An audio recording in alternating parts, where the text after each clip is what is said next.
Let's get this sports podcast party started, all right?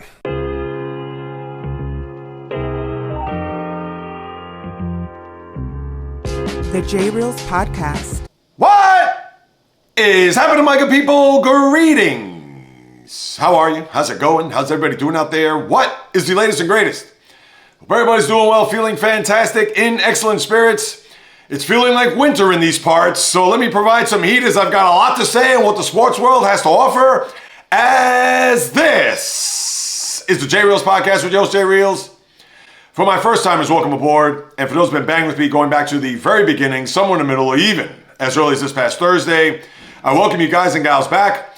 And now that we're just, 3 weeks away from the end of an NFL season, and I'm sure there are a lot of football fans that are starting to get the tears down their cheeks because it's a thing where when football ends, it's almost as if the sports world goes away or is standing still. Not when it comes to yours truly and what it is that I do. But let's face it, now that we're getting closer to a Week 18, to a final weekend, and what we could glean over yesterday and what had transpired in a Week 15 in the NFL, I guess you could safely say that the playoff picture has become a lot clearer after what has taken place. And I'm going to go in specific order to break down the teams that I feel that aren't going to make it. And you could have another one by, let's say, 11:30 tonight, that being the Dolphins. And I'll talk about that game, Steelers and the Dolphins, later on. But when you have a scenario where yesterday you had a lot of interesting games, intriguing matchups, some that were a little bit overhyped, Buffalo, New England in particular, although the game turned out to be great from a standpoint if you're a Buffalo Bill fan, and I'll touch on that. But when we're talking about this playoff picture and how we get into the home stretch of the season, I think there are now 3 teams for sure, in my mind. One team we know is automatically out, and I guess I got to start there, them being the Kansas City Chiefs. So I'll go with them being number 1, and I'll talk about the other 3 teams that I feel are not going to make the playoffs based on the results of what happened there yesterday afternoon into the evening. The Chiefs, you don't have to worry about Patrick Mahomes, and unfortunately, I'll unpack that injury in a moment, or Andy Reid, or Travis Kelce, or Taylor Swift, or having to see them go deep into January, possibly into February for another Super Bowl. You're not going to see it. Over and out. They lose to the Chargers there 16-13. I understand you had the very unfortunate injury to Patrick Mahomes, and what does that mean for him? I know he had tweeted out saying that this is obviously a rough go for him, that it hurts, but he's going to come back bigger, better, stronger than ever, which I truly believe, because he's a guy that obviously is very driven, a guy that wants to be among the pantheon of the all-time great quarterbacks, and he already is when you think about it. But as far as winning more Super Bowls, having more opportunities to get the brass ring and to really put him in that rare air where your name is Tom Brady, where your name is Joe Montana, where your name is Johnny Unitas, and you could even throw maybe number 4 as of right now. I get it, Otto Graham was in the 50s, Cleveland Browns, all those championship appearances and victories for him. But you would have to think that although he's in that conversation, but I'm sure he wants to get higher, maybe even close to Brady for that matter, when his career is all said and done. So I think he's fine. Now, as far as this Chief dynasty, I never thought it was a dynasty. I get it. They've won 3 Super Bowls here during this stretch from 2020 to 2 years ago now, because last year, obviously, they lost in the Super Bowl to the Eagles, but with the win against the Niners, which actually bookend one another, because the first Super Bowl he won was against San Francisco. Then he had the back-to-back there with the Eagles going now 3 years ago, and then 2 years ago winning against the Niners. And yes, I understand he won 3 and 4 years, and they've been to all these Super Bowls throughout. And yes, in some circles, there'll be a dynasty, but to me, a dynasty means 3 straight. So that means the Florida Panthers could go for a 3rd straight Stanley Cup this year. That puts you in that category. But I get it. It's loosely thrown around in this day and age. Now, you have to look at next year with the injury coming late in the season. You're probably not going to see Mahomes maybe as early as October. And that's 10 months from now. Usually an ACL injury is 6 to 9 months. And I know he's going to work out like a fiend. He's going to be rabid in his pursuit to try to get back onto the field as soon as possible. And kudos to him and his work ethic and what he stands for as far as him being a top flight quarterback, being an all-time quarterback. So we wouldn't think anything less of him by him not coming back maybe as early as, would you be surprised? Week 1 in 2026? I wouldn't be, but considering it's the middle of December, swelling has to go down, who knows? Maybe he'll get the surgery as soon as tomorrow, for all we know, considering how he's wired. But how I look at it is that I don't see the Chiefs being a playoff team even next year, even if he does come back by week 1. But let's say if he comes back October, week 5, week 6. Just him back in the lineup isn't going to automatically mean that this team's going to go on a run. They have to have key personnel around them, whether it's the offensive line, as we know, the skilled position players, which they had not panned out this year, the Rashee Rices of the world, and they need a better running back. I understand Kareem Hunt could give you something, but he's not going to give you a lot in comparison to maybe the Kareem Hunt of the past, or not to say that their running game was really predicated, it was all about their passing game, but they need to have better skill position players. Travis Kelce, we all know he's long in the tooth, and their wideouts just aren't going to cut it anymore as far as them getting to that elite level of being a Super Bowl team. So how I look at it is that no playoffs this year. I would think no playoffs, and if they do get into the playoffs, it's probably going to be as a wild card. You can't expect them to go deep. So right now, you're going to look at this year and next year as a 2-year window that the Chiefs may not even make the playoffs. So after that, you're going to have to wait and see, with Mahomes being 100% going into training camp in 2027, and who knows what the roster is going to look like as far as from a talent perspective is offensively, and defensively, who knows what you're going to get there. The team's going to be a little bit older with the Chris Joneses of the world, and I understand he's still relatively young, but when you look at guys like Trent McDuffie, it's obviously a big question mark. It's an unknown. So I'm not going to say that this quote-unquote dynasty, which to me, in my eyes, is nonsense, but these 2 years, it's going to be down times for the Chiefs. So you're going to have to really look at 2027 in order for them to see if they could get closer, or at least get back to the mountaintop of the NFL on whether or not they're going to be a Super Bowl team. Because right now, we can't even forecast that, let alone even predict it. So that's where the Chiefs are right at this very moment. So you don't have to worry about them come January. Oh, sick and tired of seeing the Chiefs. They are long gone, done, kaput. Team number 2 on this list are the Dallas Cowboys, because for them to put up a stinker, and I understand the game is competitive, and it was a scenario where they had a lead there in the second half, and maybe somehow, some way that they would extend that lead, but they were unable to do so. 20-17, all of a sudden, it just kind of blew up in their faces, to where the Vikings and J.J. McCarthy, who had a good game, and McCarthy trying to show some signs to whether or not that he's going to be the leader of this team moving forward. Well, he certainly showed that last night, to the point where they end up winning 34-26. And the Cowboys, they're looking at a long off season right now, because for those who are breaking out the silver and blue pom-poms as early as Thanksgiving, where they beat the Chiefs and were 6-5-1 and thinking, oh, they got a run in them and so on and so forth. I said, well, we got to pump the brakes a little bit. Yes, they won 3 in a row. They were 3-5-1 after that dreadful performance against the Cardinals. But just goes to show you, that loss to the Cardinals just proves that they're not a playoff team. And I understand that was, 5 weeks ago, but here they are. They lose to the Lions there, as you saw last Thursday, or 2 Thursdays ago. And then yesterday, how do you explain it? I mean, this team, who a lot of people thought could go on a run, all right, you had the hiccup in Detroit, no problem, but what's the excuse yesterday? It's not as if the Vikings went in there and blew the doors off. We could say, wow, they just came out flat. No, in the game, all look well, and then the next thing you know, Vikings go on a run, and here they are, end up victorious, and of course their playoff hopes are dashed because they were officially eliminated yesterday, but they had nothing to play for. But you know what? I guess they relish the thought of maybe beating the Cowboys and at least having some momentum, more so for the quarterback as he tries to build his resume, as he tries to build a foundation and a trust with his head coach there in Kevin O'Connell. And it's a situation where the Vikings, for at least one night, look like they may have their quarterback in the future. And the Cowboys, right now, I don't want to hear it. With the Eagles winning against the Raiders yesterday and now having a 3-game lead technically in the win column, you can forget about the wild card. There's no way that the Cowboys are going to even have a wild card spot. And I understand you can look at the final 3 games. Chargers, who are feisty and are going to want to stay at the 5 seed, they'd rather go to Pittsburgh than maybe Jacksonville. Not to say Jacksonville are world beaters, but still.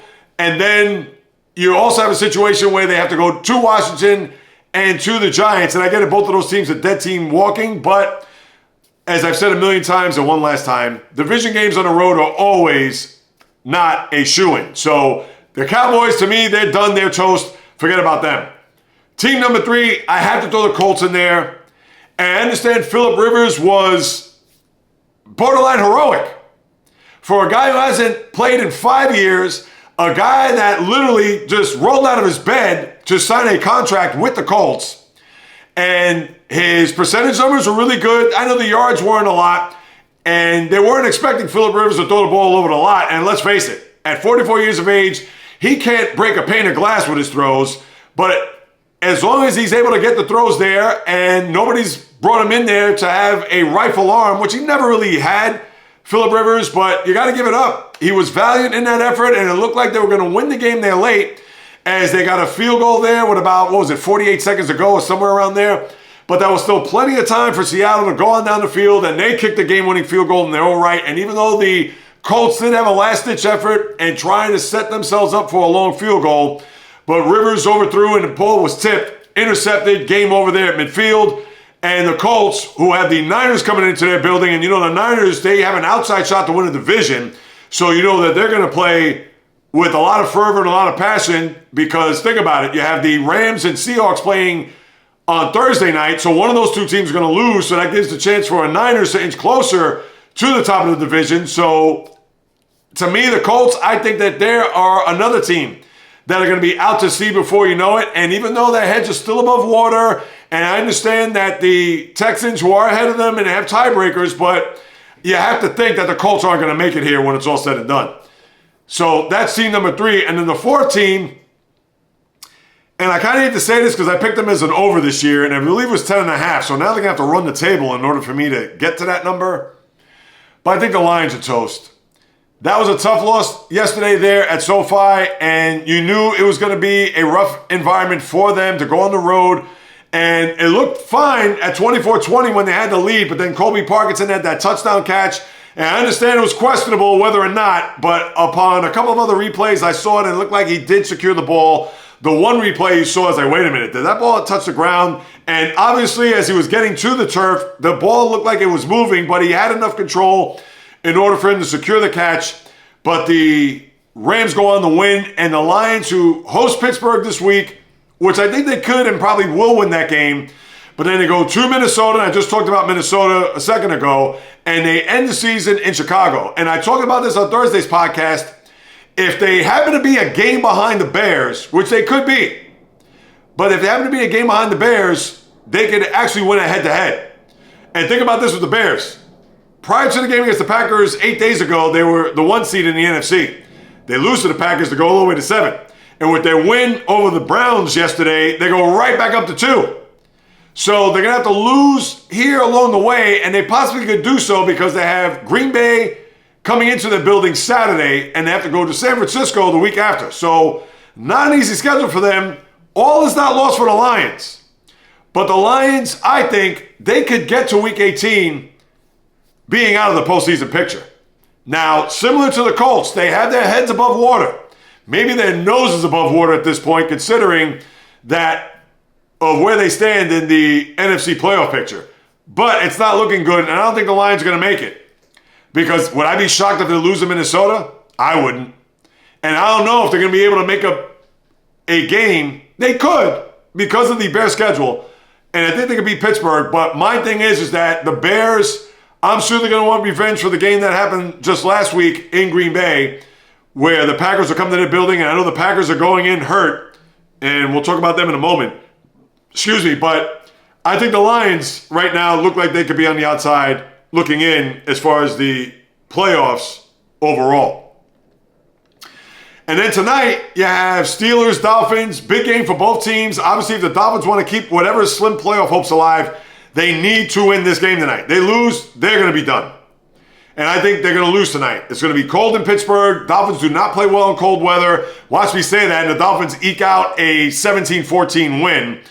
But for the Steelers, who, with the Ravens winning in Cincinnati yesterday and shutting out the Bengals, which now the Bengals, with all the words that Joe Burrow said about, if I'm not having any fun, what's the point, blah, blah, blah. And then in the postgame, he had to direct it and say that, no, that wasn't to say that that was directed toward the Bengals or to the organization. So he had to backtrack a little bit based on what he said. But I get it. He's had a lot of injuries. They haven't had a lot of luck here, especially in that year or those 2 years when they went back-to-back Super Bowl and then another conference championship game where they lost to the Chiefs there in Kansas City. And since then, they have not made the playoffs in the subsequent 3 seasons after that, and that's including this year.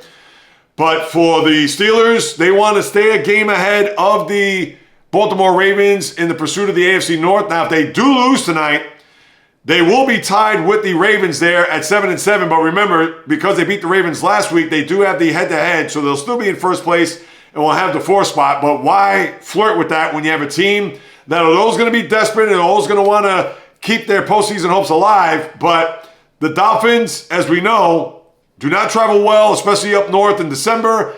And this is a game that they should actually absolutely win. Now, I don't know what the point spread is. I could care less. But as long as they have 1 point better than the Dolphins, that's all I care about. Because remember, they do have to go to Detroit Sunday, which I think is going to be a tough game for them. So, to me, win the game tonight. You'll still have a 1-game lead over the Ravens. And then, if you do happen to lose, and then Baltimore has a Sunday night game against the Patriots. So, that's not going to be an easy game for them, especially after what happened there in Foxborough yesterday. So, AFC playoff picture starting to come a little bit clearer there, but obviously a bit muddled when it comes to the seedings, and that's not the concern. To me, the concern are the teams that I just talked about as far as them not making it into the postseason or the likelihood of them not making it because obviously they're not mathematically eliminated. To me, that was the takeaway of yesterday because when we look at the other games, the Buffalo-New England game, now, if you're a Patriot fan, is that a bit of a red flag knowing that you're up 21-0? And then you had the Bills outscore you 35-10 the rest of the way? I'd be a little bit concerned. Now, Buffalo, listen, they're a team, when they're hot, but when they're cold, they're ice cold. And listen, that was a game going in that I didn't look at as a big marquee game. It's a marquee matchup. But because they had a 2.5-game lead in the division, I thought, all right, the Bills still have work to do in order for them to catch the Patriots and for them to secure themselves of a division championship and hosting a game in their building, which I'm sure that's maybe the incentive right now, knowing that that's the last year in that building, the Highmark Stadium, because they move it to the new building next year. But listen, give it up for Buffalo. Is that more of an indictment on New England? I'll say yes from this regard. Defensively, they're a solid defensive team, and I know the defensive metrics may say that they're above average, but what happened there yesterday? If that game was in Buffalo, I'd say, all right, on the road, the fans got behind the Bills in their building. All right, I'll give it to you. But what's the excuse there? So, and this is one of the reasons why I'm not sold on New England in the postseason, because I don't trust the defense wholeheartedly. And what about the quarterback? The quarterback is also another one that, are you going to feel 100% confident that whether it's the Texans, maybe the Bills when it's all said and done, you never know, or even the Chargers for that matter, if they fall apart? Because remember, if the Texans catch the Bills in the standings, they have the tiebreaker. So currently the Bills are 6. They could go to 7 and could face the Patriots in the opening round there in the middle of January. Something to keep in mind, but as far as the Patriots go, I'm not putting all my stock to think that they're going to go to a Super Bowl or get to a conference championship. Could they? Of course they could, but I don't have big belief in them to think that they will. And as far as the Bills go, depends on the week. I talked about it 2 weeks ago. I wasn't sold based on their second half in Pittsburgh where they dominated. To me, that was more indictment on how bad Pittsburgh was than it was the Bills playing well. And then look at yesterday. I'm going to put the blame there on the Patriots. I'm not going to look at the Bills. And granted, they played well and they came from behind and did what they had to do, etc. But that is a game that I would be, one more time, I'd have to put that in the forefront of my brain if I'm a Patriot fan. Because now with the Ravens, they got to go to Baltimore to play a Raven team that's going to also be desperate and try to stay in the hunt there in the AFC North. Now, if the Ravens go in there and Derrick Henry's running roughshod over them and Lamar, who has not had a good stretch of games here, statistically, especially from his passing numbers, but now all of a sudden, friendly confines, pitching and catching with his receivers, his tight ends, etc., then I'm going to really think that New England is going to be in a pickle here down the stretch of the year, and maybe starting to run a little bit out of gas, or maybe springing a couple of leaks. So that's how I'm going to look at the Patriots here down the stretch of this season, unless they turn it around there in Baltimore Sunday night. Then you have any other big games from yesterday. I'll talk about Green Bay now. Why not? The Packers, that was a tough loss there in Denver, but even bigger could be the loss of Micah Parsons. Hasn't been confirmed, but it looks like it's going to be an ACL, and that's what was rumored in the Packer locker room after the game. Although the prognosis doesn't look good, but it's not official. Now, if they're not going to have him in the postseason, what does that do for their Super Bowl hopes? It's going to put a big hit. And as it is, I wasn't sold on the Packers going to the Super Bowl to begin with, because you had Jordan Love, and I was in and out of this game with the 4 o'clock games. I was bouncing around between the Indianapolis-Seattle game, this game, even the Rams and Lions to a certain extent. But with the intrigue of those games there in that window, I wasn't fully invested in this game. But I know the Packers had a shot there on a 4th down. I know it seemed like the Broncos also messed up time management and clock management as well. But they were unable to try to go down the length of the field to get the game-tying touchdown, and then they have to go for 2 to tie the game. But for the Packers to fall short and then not to have Parsons there, I think that it's going to go a long way. Because remember, in the standings, as I pull those up here momentarily, we understand that they have the tie, and that's going to bode well for them, you would think. But the Packers, right now, went all the way to 7 based on the Bears beating the Browns, and then the Packers now go to 7. And even though Packers-Bears, you may have an opportunity where you're going to see them 3 times here over the course of, 6-7 weeks if they meet up in the postseason. But I'm not sold on the Packers either because of the quarterback. I've said it before and I'll say it again. I know it's a cross-reference to a different sport. Jordan Love, to me, has a lot of Robinson Cano in him. A lot of just laissez-faire, lackadaisical, a lot of his throws, not a lot of mustard, just kind of, pitch and catch. That's how I look at it. Seems to be a very mild-mannered, good guy, etc. But I don't see that fierce competitor that just want to, and not to say all quarterbacks are built like that, but I don't see that, let me just rip the heart out of your chest type of mentality. Doesn't have that. And I get it. Very few in the history of the sport have that. But to me, Jordan Love, I don't know. Big moments, big spots, I still have to be concerned and worried about. But even more so, the injury to Parsons, which looks like it could be a season ender, that we'll have to wait and see on. But if that's going to be the case, I can't see the Packers going to a Super Bowl. And I know the game was on Thursday night, but for Tampa to lose that game in the way they did, up 28-14, and then just brutal how they lost that game. But because of what happened there in New Orleans, they breathed a second life, because for Carolina, that they would have been able to get a 1-game lead in the division. And remember, Tampa and Carolina face each other 2 of the final 3 weeks of the season, with the first game being in Carolina this Sunday. But Carolina lost a brutal game there yesterday in the closing seconds, with a game tied at 17. And with New Orleans driving, they were at midfield, and Tyler Shuck, who took a quarterback draw right up the middle of the field to get closer for field goal range, and then the defensive back, Ransom, hit him with a late hit, personal foul, tack on 15 yards to make it an easier field goal attempt.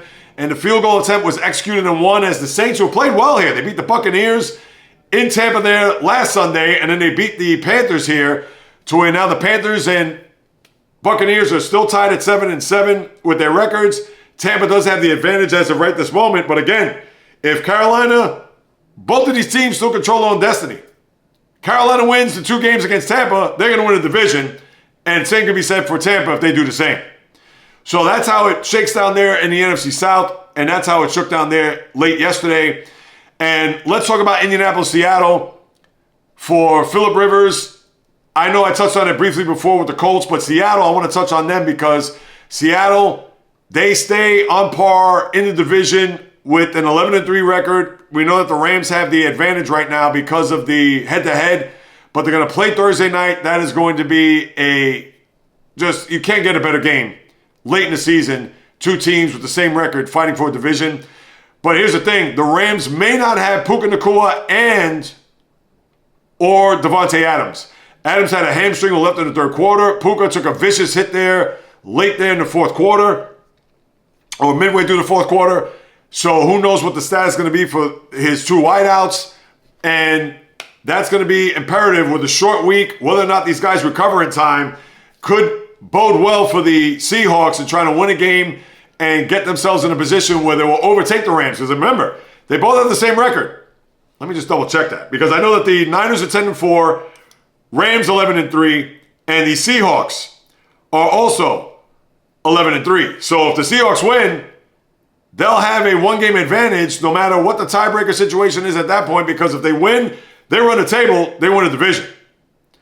And then the Rams, if they win, they'll have the tiebreaker. Of course, they'll have a one-game advantage, but if they end up tied after Week 18, doesn't matter because they would have swept the Seahawks. So obviously we got to keep that in mind. And we'll talk more about that game and the status of the wide receivers for the Rams there on Thursday's podcast.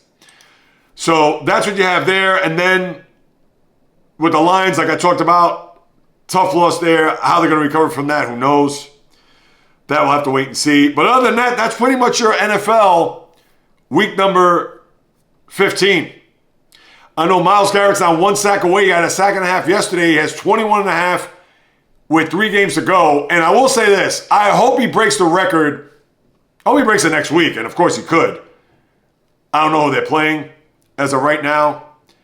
And listen, I'm not trying to, by any means, get on Shedeur Sanders. But I know that with the game that he had against Tennessee last week, and then the game before that against Vegas, where they won the game and everybody was crazy about Shedeur Sanders, so on and so forth. How did that work out for him yesterday? And I don't want to just pile on him by any means, but I just can't stand how the media guys, after one game, or even a couple of games for that matter, and not to say I could get crazy about this game yesterday, because games like that are expected with young quarterbacks. But with what happened there in Vegas, and he made that big throw, and he had a victory, and Shedeur, hey, pump the brakes on thinking that this guy isn't capable of being an NFL quarterback and whatever. It's a small sample size. Just like yesterday, bad game, 3 interceptions, did not play well. All right, fine. But it's just tempering those who are just over the moon about Shedeur and think that the 2 games that he played, it's like, oh, well, this is going to be his future. That's all it is. So it's nothing against him personally, etc. This is business related. And I'm sure what they saw there yesterday, the ones who are in the corner of Shedeur Sanders, for 1 week, they just got to lay low. That's all. Now, for Myles Garrett, like I said, let him get the sack next week. He needs 2 sacks. 1 to tie. I hope he gets a sack and a half, because that means he would have done it. Think about this. He would have done it in 15 games. And as we all know, it's 17 games, and the record's set by Mike Strahan and TJ Watt, who actually got the 22nd and a half sack in the 17th game against the Ravens in 2021. So for Myles, let's say if he breaks it next week, he would have done it in 15 games, which will even make the record stand even more, because he didn't have to wait till a week 17 game. He actually did it in less than 16 games. And this is me, not a Brown fan in the least, hoping that he breaks it next week. So just wanted to throw that out there.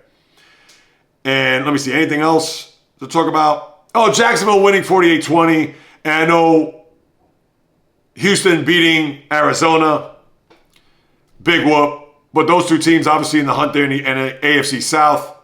And San Francisco beating Tennessee, as you know, to keep pace with both the Rams and Seahawks. That's what you have there in the NFL, people. There isn't anything else I can expound on, anything else I can really unpack from that standpoint. And as the standings stand right at this very moment, as we go through both of the conferences, right now, Denver with their win, now they have a game lead over New England, and they also have a better conference record. I don't know about they haven't played head-to-head. I don't know about the common opponent, but Denver right now is in the driver's seat to get the 1 seed. And real quick, listen, I do like Denver in their defense, but they can be picked off. I think the AFC is wide open, so I'm not going to automatically think that because of the bye and because they have the road to the Super Bowl go through the Mile High City, I'm not going to look at them like, oh, nobody's going to come out of Denver alive. Now, that's a big home field advantage, the altitude, etc., but I'm not ready to put all my money in stock in the Broncos as of right now. Then you have Patriots, Jaguars. They have a game lead over Jacksonville. Jaguars have a better conference record, but you got to also factor in the common opponent angle if they do end up tied. But right now, Patriots at 2, Steelers at the 4, Chargers, Bills, Texans. Texans are a game on the Bills, as I talked about. They end up tied with Buffalo in the record column. They'll have the tiebreaker because they beat them on that Thursday night a few weeks ago. And then the Chargers also have the tiebreaker over the Bills. Now, is that because they beat them early this year? I should know that off the top of my head. Now, they have a better conference record. They're 8-2, and I think that's the reason why. I don't think they've played one another this year. They have not, because they played the Dolphins. But there's your 7 seeds. I know you have the Colts, the Ravens, and Dolphins after that. Ravens is more for the division. To me, it's not for the conference. And remember this. They do not have, the Ravens, that is, they do not have a tiebreaker over the Texans because they lost to them earlier this year. So you can forget about that. So that's something to keep in mind. That's why, to me, it's about the AFC North for the Ravens. And we've talked about the Colts and the Dolphins as far as where they stand in the AFC. NFC Rams. Somebody asked me at a party 2 nights ago who I think is going to win the Super Bowl. If I had to say right now, I think it's the Rams. Now, these injuries, who knows? Notwithstanding. But I think they're the team to beat in the NFC, and I think they're the team to beat overall. I really do. Bears, Eagles. Bears are in good line to get a 2 seed because the Eagles, even if they end up tied in the win-loss column, remember, Bears beat them in Philadelphia on that Black Friday. Then you have Tampa, followed by Seattle, San Francisco, and Green Bay. The Lions at 8-6-1, as we talked about. Carolina, to me, is for the division. It's not for a wild card in my eyes, considering that the Niners or the Packers have a 2.5 game lead on them. But as far as positioning, we'll have to wait and see. I can't sit here to tell you that, do I think San Francisco could overtake Seattle when it's all said and done? I'll say yes to that. But Seattle could beat the Rams and could be a leg up on the division. So all that is wide open at this very moment. But as we see it clearly, you only have the Colts and the Lions being a threat to the bottom seed there in the AFC. None of the other teams matter unless it's for a division. That's i.e. Carolina in the NFC and i.e. Baltimore in the AFC. And besides that, that is your NFL picture. Let me see. Is there anything else to discuss there with the National Football League? No, that is it. College football real quick. We have the playoffs starting Friday, as you know, where you have Oklahoma, Alabama. Well, Alabama's going to Oklahoma for that game. That is your first game. Miami, Texas A&M is the first game on Saturday because nobody's going to want to watch Oregon and James Madison as well as Texas A&M. I was going to say Texas Tech. Well, Texas A&M's playing Miami. But Ole Miss, I'm getting my Texas, all these states mixed up. Ole Miss hosting Tulane. So those games are going to be blowouts. And remember, that those 2 games are going to be in the window of Philly, Washington, and Green Bay, Chicago. So nobody's going to really even pay attention to the college football playoff other than the game Friday night and the first game on Saturday. Because besides that, I'm sure those games are going to be 34-3 at the half, as both James Madison and Tulane will be exiting stage right rather quickly. But I want to talk about the Heisman Trophy because that was won by the Indiana quarterback Fernando Mendoza. Sizable and pretty much convincing Heisman victory. I believe he had 639 of the votes, first place, where Diego Pavia, the quarterback from Vanderbilt, had, I think, 189 or somewhere in that vicinity. But then Pavia tweeted a lot of disdain for the voters, saying F all the voters, and said it's all about family, blah, blah, blah. But then later on had to come out with a mea culpa saying that I know it's disrespectful to the voters, and I was caught up in the emotion, yada, yada, the whole 9, blah, blah, blah, helping out his team, was passionate about winning, etc. So, all right, he gets a pass. But obviously, you should have thought about it ahead of time. That was certainly showing off a lot of sour grapes. Mendoza, listen, they're ranked number 1 for a reason. They have the guy that won the Big Ten, and I believe that's what solidified, I think. Not that they had a great game, and I understand the comeback, or not even the comeback, but those drives against Oregon when he threw the pick six at 20-13 that tied the game, and then they went on to win 30-20. So Mendoza, not that he was a standout Heisman, unlike the Jaden Danielses of the world, even Lamar Jackson's from many years ago, but still, I thought he was deserving despite Pavi and what he did there at Vandy. So that's what you have there with the college football. Now as I turn my attention to the hardwood, as at least of the high tops to go through the NBA, and I know it's all about the NBA Cup right now for those who are following it, and I got to say this one more time, people.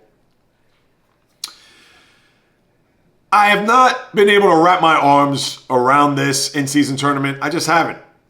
Part of it is I have zero interest. The other part is, to me, it's just to try to generate buzz and interest in the early part of a season where everybody's eyeballs are glued to the NFL and even college football for that matter. But to me, it's senseless. I'm sorry.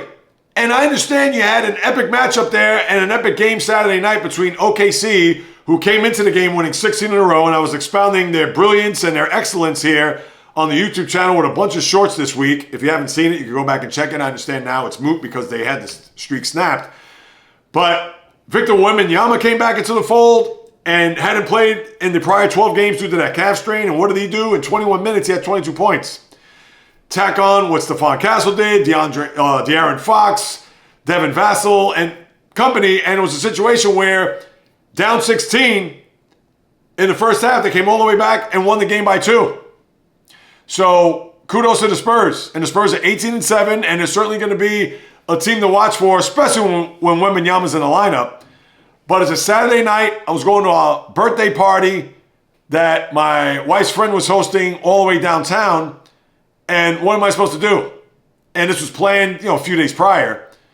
So am I supposed to say, hun, I got to watch, OKC and San Antonio on a Saturday night in December? It's not appointment television. If it was the playoffs, OKC, San Antonio, Game 7, listen, that's a whole different ball of wax. So, I'm sorry. A game in December, albeit a good one, is not going to be enough to make me want to stay at home and watch the game. Yes, was I following it on my phone? Yes, did I come back and saw highlights and see, just to see what was happening going on? Of course, it's what I do. But as I said in the short, am I going to watch basket for basket? Same for Magic Knicks? Absolutely not. I'm not going to do it. This isn't April. This isn't May. This isn't June. This isn't a postseason. So that's why I have not, in any way, shape, or form, gravitated. And it's not a knock on the sport. It's not a knock on the NBA. It's not a knock on them trying to attempt to generate intrigue. They can do whatever they want. And I understand, I'm a traditionalist at heart. But maybe as this gains more traction down the road, maybe I'll be wrapped up. But then I got news for you. Here's the best way to put it. Even if the Celtics were playing Saturday night, I still wouldn't watch. I wouldn't. NBA Cup semifinals? Seriously? Call me crazy. Call me insane. Call me JAYREELZ. You're clueless. You're lost. You don't know what you're talking about. You're out in the wilderness. And you have a right to say that. You have a right to your opinion. I understand. But guess what? Would I rather be glued to my set to watch a semifinal, whether it was against the Magic or the Knicks for that matter, or it's a Game 7 conference final against the Knicks or Cleveland or whomever? Guess what? Conference final Game 7? Please. No ifs, ands, buts, maybes about it. That's my point. But you have a situation where the Knicks, and I got in touch with a couple of Knicks fans who, they're hyped up. And you know what? Kudos to them. I get they have had nothing to cheer for. Now, it'll be interesting to see whether or not they're going to win this cup tomorrow against the Spurs. I'll talk more about it on the YouTube channel tomorrow, so if you haven't subscribed, please do so. But I just hope, even if the Knicks do win, and the same goes for the Spurs, and I guess the Bucks did this last year. I don't recall whether or not they had a banner ceremony. I know the Lakers did, which had Kobe spinning in his grave.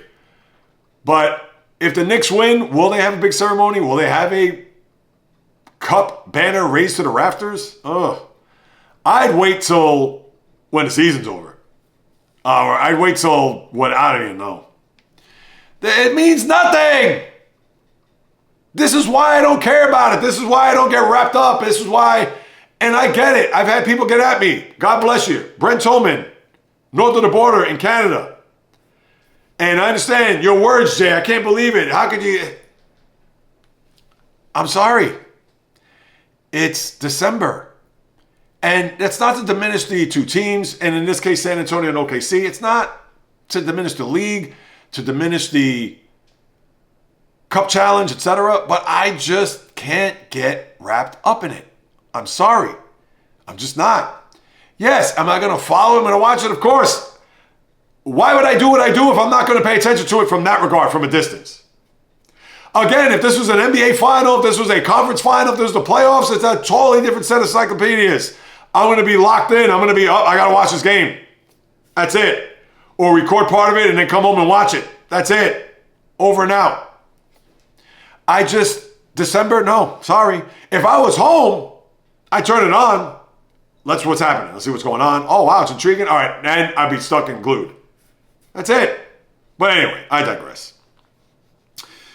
But that is pretty much the big news in the NBA here over the last few days. And I know Knicks Spurs, listen, if Wemby is going to play, I would think that the Spurs are going to win. But I would think the Knick toughness and who knows, I'm sure it probably means something for them to win this thing.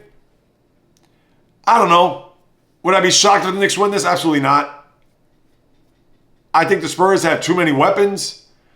And one more time, I know he's under a minutes restriction, but if you're going to get Wembanyama to put forth 22 points in 21 minutes and have the rest of the team complimentary, similar to what they did against OKC, they're going to win the game. I don't care if Brunson scores 40 the way he did the other night against Orlando. It doesn't matter. If this is going to be dished out to where everybody's going to make a contribution, of course, we all know team game, I get it, blah, blah, blah, but I can't see the Knicks winning. But it'll be interesting to see. I'll really take a pulse of the Knicks fan if they do win based on my social media. Because if they're going to get wrapped up and geeked up over it, then you know what? God bless them. So.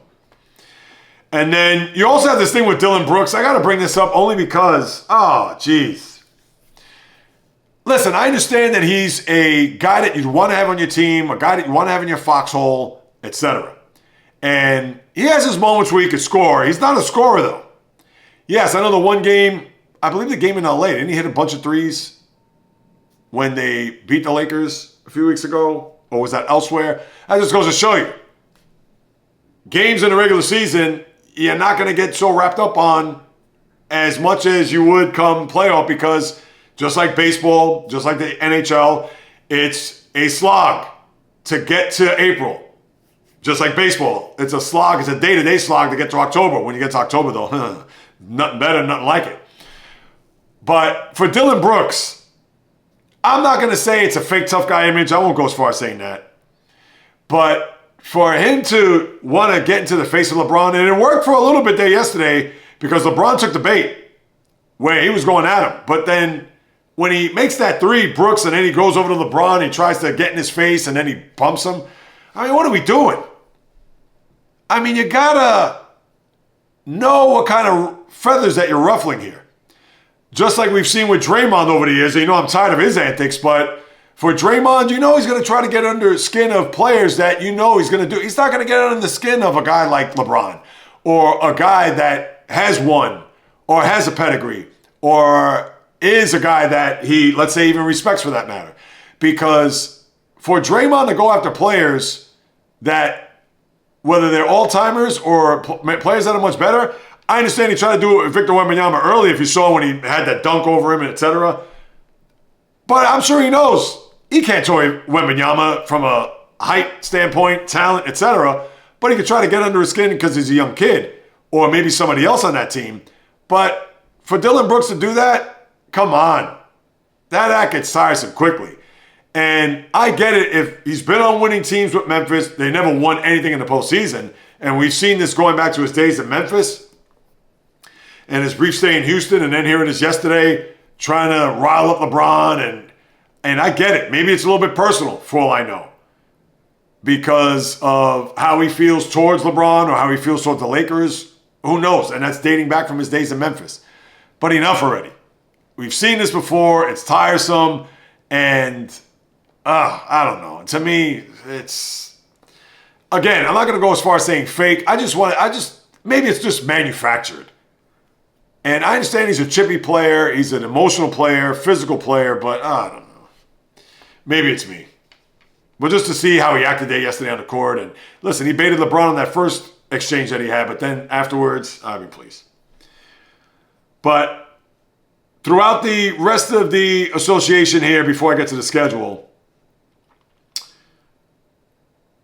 Pistons still playing well. You know about the Knicks. Knicks 2 games behind the Pistons for the top spot. Celtics, I know they lost there the other day. They had that winning streak, which they played very well, but they lost to the Bucks. And the Bucks got roasted by the Nets yesterday. They beat them, I think, like 45. What? But, yeah, everything else is pretty much status quo. Looking at what's happening throughout the sport. We know about OKC. And I know we're talking about OKC from a historical standpoint. They matched the Thunder. They matched the Warriors, but now with this loss, they'll have to start a new winning streak. Let's see where that leads them. And I like what SGA had to say about trying to go for the record. He's like, yeah, I want to win. Isn't that the point of the game? Now, he wants to win another championship. He knows that that's more important. But for him to go after the Warriors 73-9 record, he welcomes it with open arms. And you know what? I like to hear that. You want to hear that. You just don't want to be a fan watching to think that, they don't care, or they're poo-pooing it, saying that, we're just taking it one game at a time. The usual platitudes, cliches that you hear.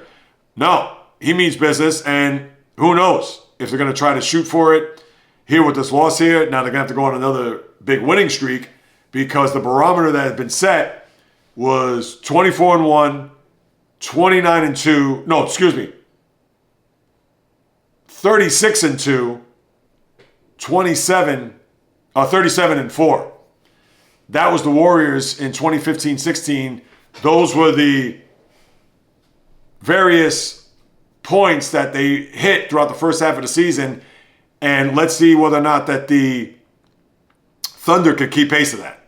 So, obviously, we'll see where that goes as we move it along.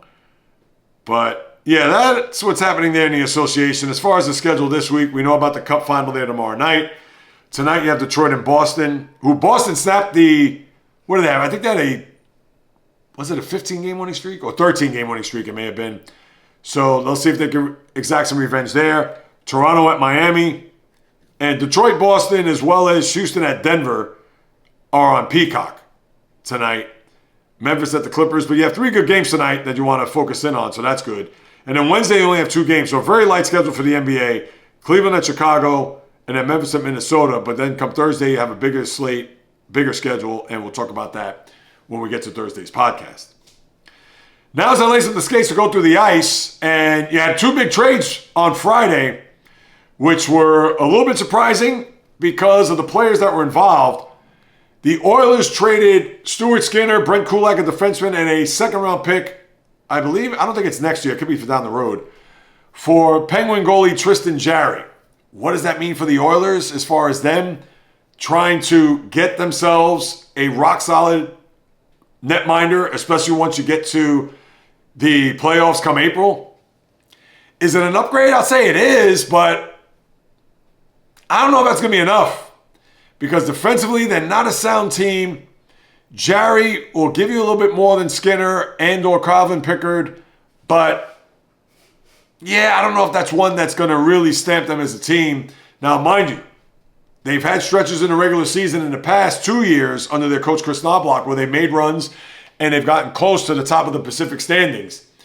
And that could still happen. But Jarry in the postseason, the jury's still out. I mean, I need to see more. And I don't know if that's going to be enough for Edmonton to get themselves in a position where they could go on another Stanley Cup run to get back and finally win the whole thing. I like the trade, but I don't love it from a standpoint of them. Oh yeah, Jarry, that's a guy that is going to be the difference in whether or not the Oilers get back to a Cup final. But then you also had the Minnesota Wild, which I think was the more impactful of the two.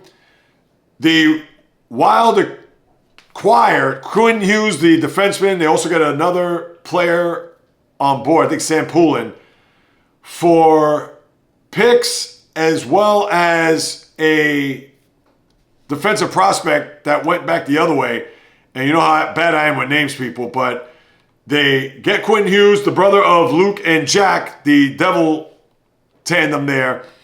But they get Zaya Boehm, I believe that's how you pronounce his name, and a couple of other players. And Hughes has already made his impact by scoring a goal against the Bruins there yesterday. So Vancouver, I think, by trading Hughes to Minnesota, a lot more impactful because the Wild, they have not gotten past the first round in forever. And I think he solidifies that back line, also adds that offensive punch. And for a Wild team that is looking to see whether or not that they can make some hay there in the Western Conference, I thought that was a significant trade for them. And we'll see whether or not that's going to pay dividends, more so when you get into the postseason than for right now. Now, as we know, they were able to get that first goal out of the way in his first game. They beat the Bruins there last night. They've actually won 4 in a row. They're actually creeping closer to the Stars for second place in the Central. They're 4 points behind them, where the Stars are 6 points behind the Avalanche, where the Stars have lost the last couple of games, and the Avalanche still look to be the best team in the sport, as evidenced by their 53 points, which leads the NHL. But I think Minnesota, that trade's going to bode well for them more so, I think, Edmonton in acquiring Tristan Jarry from the Penguins. And I'm sure they're going to want to make another couple of moves here before the deadline. And the deadline isn't until March. That's why I was surprised this trade, or these two trades, went down as early as they did. Here we are in the middle of December, and Hughes getting shipped to Minnesota, and Edmonton finally getting a goaltender maybe worth their salt in Jarry. But I still think that they need more in order, in my eyes, in order for them to get back to a cup final. But as we look through the sport, pretty much the same as we've left it. Now, I know in the East, the Islanders have played well here.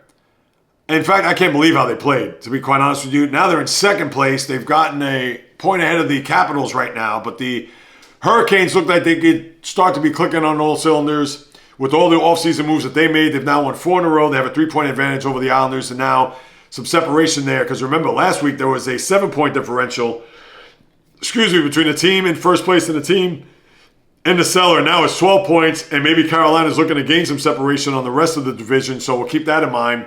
The Atlantic is pretty much the same, 7 points between top and bottom, but we don't expect the Sabres.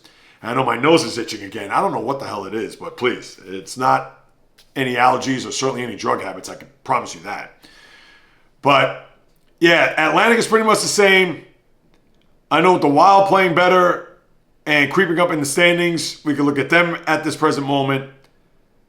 Vegas with a 2-point lead over Anaheim as they overtaken the Ducks in the Western Conference as of right this very moment. And there's nothing else to add. That is your NHL. I know you had Connor Bedard get hurt the other night, where that could be, and I don't think he played in the game yesterday, and that was late in the game against the Blues, where he hurt himself off a face-off. Look at his grabbing his arm, upper body injury. So we'll keep an eye on Bedard. San Jose had a big weekend, and in particular, a huge game against the Penguins, to where they were down 5-1 in the third period. They came all the way back and won in overtime.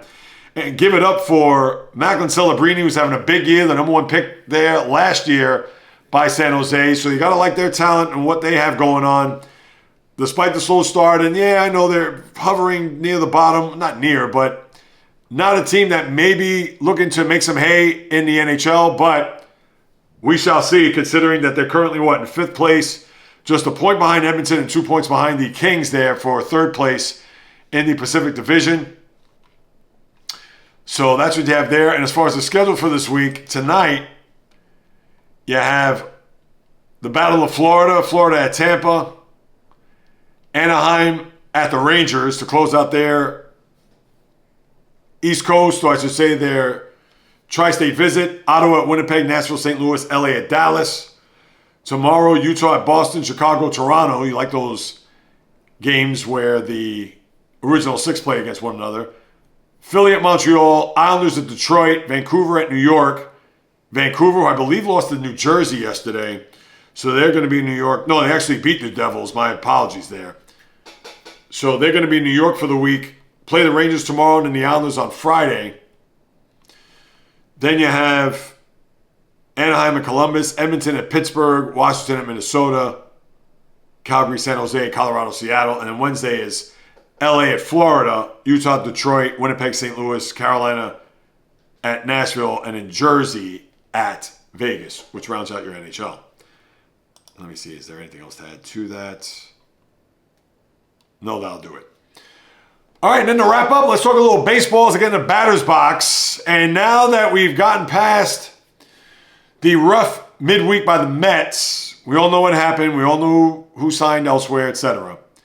But then the Mets on Friday ink a player that a little puzzling, a little, dare I even say, shocking. But the Mets add Jorge Polanco, had a good run there with the Mariners this past year. 26 homers, 78 RBIs, played in 130 games, which is good for him because here's a guy that's always nicked up. He's played more than 150 games twice. That was in 2019 and 2021. 2021, he had a very good offensive year. It was 33-98, I believe. But here's the problem that I have. There's two issues I have with this trade. One, the Met philosophy, where they talked about going into this offseason trying to get the right players, the right fit, improve the defense. Well, how did you improve the defense when Alonso leaves? I understand he's no Keith Hernandez, but now that you've signed Polanco, he's going to be primarily used at first, where his trade by profession is the middle infield, second and short. Guy's never played first base in his life. Now all of a sudden you expect him to be a guy that's going to be productive defensively with metrics and things of that nature. So I don't understand that. Number one. Number two, can the guy stay healthy? When he's in the lineup, he's productive and he can mash, not along the likes of Pete Alonso, but he's going to provide some punch there. But between that and him not being able to stay on the field, that is going to be a big thing. Because if he's going to play 100, 105, dare I even say less than that, and you're paying him $20 million a year, to me, that doesn't bode well if you're the Mets in their organization. So putting a guy who's never played first base before to improve the defense to be in the lineup, he's going to play some DH too, and I'm sure put in a spell or fill in for these guys, the Lindors and the Marcus Semiems of the world when they're not going to play. But did they change their philosophy? I mean, what's going on here? Because if defense is going to be paramount out in Flushing across the board, they certainly didn't do themselves any favors by bringing in Polanco to say, hey, here's a first baseman mitt, start breaking it in. You're going to start taking 1,000 ground balls there in Point St. Lucie. Not this guy. So that we'll have to wait and see. Merrill Kelly re-ups 2 years, $40 million with Arizona. Kenley Jansen signs with the Tigers to be their closer. And then the Cardinals signed Dustin May, who, let's face it, with all the injuries, falling on hard times, hasn't been the same pitcher that he was when he first came in with the big bushy red hair and the lively fastball and the unhittable off-speed stuff. Well, now his metrics certainly do not mirror that, where I believe his fastball was down 4 miles an hour. Certainly doesn't bring that same bravado, same repertoire as a guy who could throw the ball through a brick wall. And we'll see whether or not St. Louis, who lost Sonny Grays, well, actually that was a trade if I'm not mistaken. Wasn't that a trade? With the Red Sox, but now they try to get some reinforcements in that rotation by bringing in a guy like May. All right, you wait and see, but we all know St. Louis, that could be a long year there for the Cardinals. But that is it for the baseball. That's what we have there. And that is it for the podcast.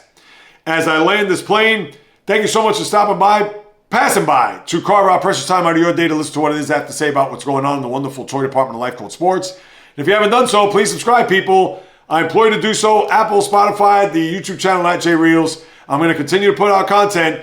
I'm trying to get to 1,000 subscribers by New Year's Day, so I know with a lot of heart and a lot of hustle on my end, I'm going to need your help. So hit that subscribe button. It'll go a long way to increase the visibility and gain traction for this channel to really do bigger and better things here in the days, weeks, and months to come, and even years for that matter.